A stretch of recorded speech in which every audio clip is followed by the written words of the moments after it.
அவருக்கு 82 கோடி ரூபாயில நடுக்கடல்ல கொண்டு பேனா வைக்கிறீங்க. எழுதாத பேனா எங்க வச்சா என்ன?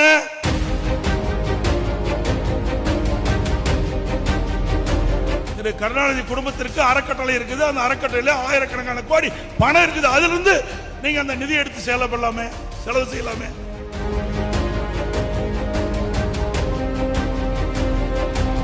திரு உதயநிதி அவர்களே, நாட்டுக்கு கார் தேவையா? கார் பந்தயம் தேவையா? இங்க இருக்கிறவங்களுக்கு பல பேருக்கு காலுக்கு போட செருப்பு கூட இல்லாத இருக்குது.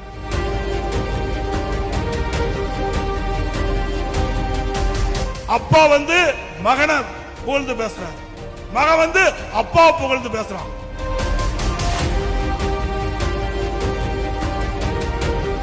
திரு உதயநிதி அவர்களே, நேற்று பெய்த மழையில் இன்று முளைத்த விஷ காளான் நீங்கள் என்பதை மறந்து விடாதீர்கள்.